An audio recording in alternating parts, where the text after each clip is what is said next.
Good morning class 6. Welcome to your social science class. Today we are starting our chapter of history, which is chapter number 3, the first farmers and herders. तो देखिए इस chapter में हम पढ़ेंगे कि हमारे जो अर्थ पे पहले फार्मर्स कौन थे और हर्डर्स कौन से थे, मतलब भेड़ बकरियां चराने वाले जो जानवरों को रखते थे ऐसे लोग कौन थे. The Neolithic period was the last stage of the Stone Age and has also been referred to as a New Stone Age. देखिए नियोलिथिक पीरियड जो था वो लास्ट स्टेज था स्टोन एज का और इसको हम न्यू स्टोन एज के नाम से भी जानते हैं.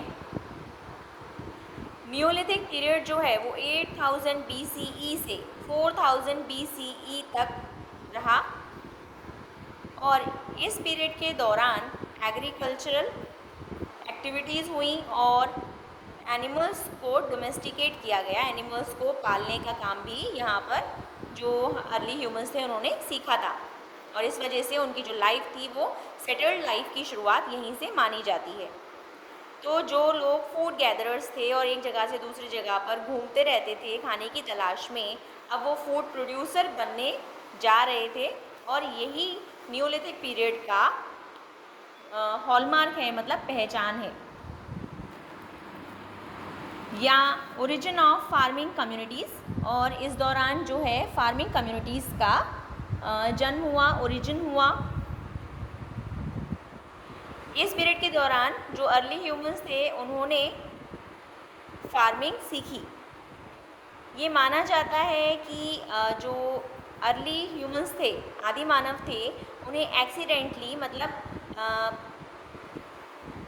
फार्मिंग का तरीका उन्होंने सीख लिया था. एक क्या हुआ कि कुछ जगहों पर सीड्स गिरे और वो फिर अंकुरित हो गए.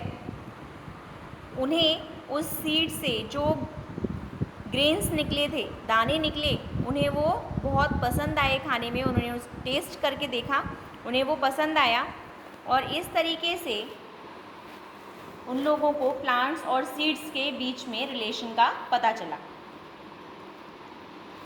प्लांट्स एक जगह से दूसरी जगह पर ले जाए नहीं जा सकते, इसीलिए अर्ली ह्यूमंस जो थे उन्होंने डिसाइड किया कि वो उसी प्लेस पर रुके रहेंगे और उन्होंने जल्दी ही पानी की ज़रूरत प्लांट्स को ग्रो करने के लिए होती है ये बात सीख ली और वो एक ही जगह पर सेटल हो गए जहाँ पर पानी इजीली अवेलेबल हो और वो अपनी फसलें उगा सकें. Whatever may have been the reason for growing crops उगाने का रीज़न चाहे कुछ भी रहा हो, और लेकिन it resulted in significant changes, लेकिन इसकी वजह से एक महत्वपूर्ण चेंज आया ह्यूमन डेवलपमेंट में. In comparison with the earlier period of stone age, जो ये समय था इस दौरान जो वातावरण था हमारी धरती का वो पहले से ज़्यादा गर्म हो गया था और इसकी वजह से फसलें उगाने के लिए एक आइडियल एनवायरनमेंट हमें मिल रहा था. और यहाँ इस पीरियड के दौरान पॉपुलेशन भी बढ़ रही थी और ये बहुत मुश्किल होता जा रहा था कि केवल हंटिंग या गैदरिंग अकेले करके अपना पेट भरा जा सके. तो इसीलिए एक शिकार के अलावा और चीज़ों की डिमांड बढ़ रही थी कि कोई और एक्स्ट्रा चीज़ें होनी चाहिए जिससे वो फूड सप्लीमेंट के रूप में यूज़ कर सकें, मतलब खाने के और विकल्प ढूंढे जा रहे थे. और इसकी वजह से उन लोगों को जो फार्मिंग की स्किल है जो अभी अभी उन्हें नई नई मिली थी उसको बढ़ावा मिला. और जब अर्ली ह्यूमंस ने सेटल्ड लाइफ जीनी शुरू करी तो उन्हें फिर रहने के लिए परमानेंट स्ट्रक्चर्स की भी ज़रूरत पड़ने लगी, क्योंकि उन्हें अब उसी जगह पर रहना था एक लंबे टाइम के लिए. तो वो एक जगह पर रहने के लिए परमानेंट स्ट्रक्चर्स भी अपने लिए बनाने लगे. अब वहाँ पर उन्होंने फसलें उगाई तो वो जितनी फसलें उगाते थे वो उनके एक लंबे टाइम तक चल जाती थी, तो उनके खाने की ज़रूरत भी पूरी हो गई. उन्होंने अपने लिए परमानेंट स्ट्रक्चर बनाए जिससे वो उसमें शरण ले सकें, अपने आप को बाहरी चीज़ों से बचा सकें और जो ग्रेन्स थे, जो बचे हुए दाने थे, जो खाने के बाद भी बच जाते थे, उन्हें वो स्टोर करके रख सकें, इसीलिए भी उन्होंने परमानेंट स्ट्रक्चर्स बनाए। इस समय में जो मेन फसलें उगाई गई वो थी वीट और बार्ले, और इसके जो ट्रेसेस हैं, इसके जो सबूत हैं कि उन्होंने वीट और बार्ले उगाए थे, इसके सबूत मिलते हैं हमें नियोलिथिक साइट जो कि मेहरगढ़ में है, और अभी ये जो साइट है वो प्रेजेंट डे में पाकिस्तान में है। और नियोलिथिक पीरियड जो है वो मार्क किया जाता है as the beginning of settled communities leading to growth of civilisation across the world, और यहीं से एक सेटल्ड कम्युनिटी का विकास हुआ।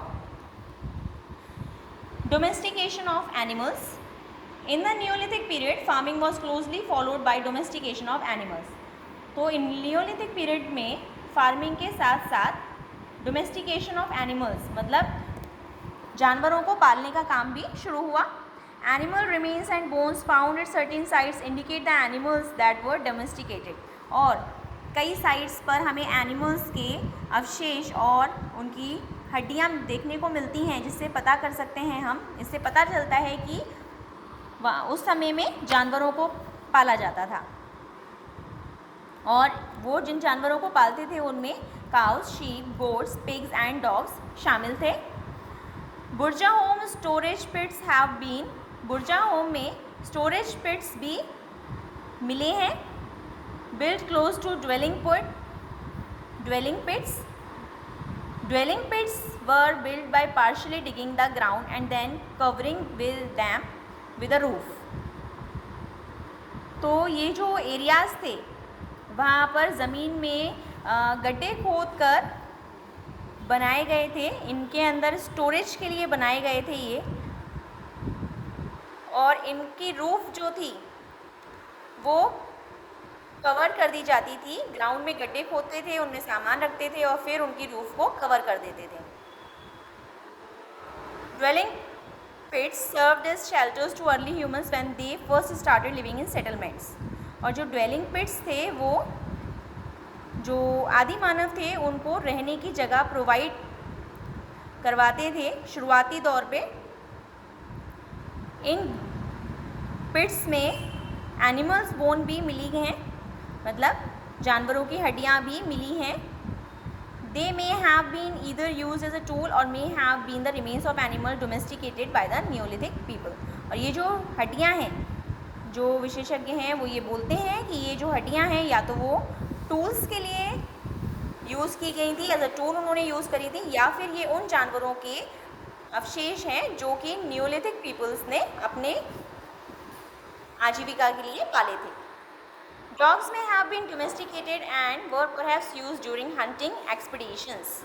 तो डॉग्स जो हैं वो पाले गए थे मे बी हंटिंग एक्सपीडिशंस पे, हंटिंग का जो उनका काम रहता था उसमें उनकी हेल्प करने के लिए उन्होंने पाले थे।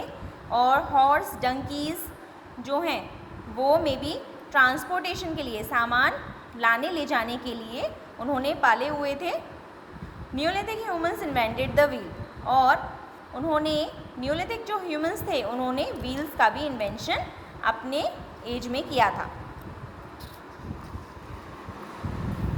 Okay students, we will continue in next class, till then bye.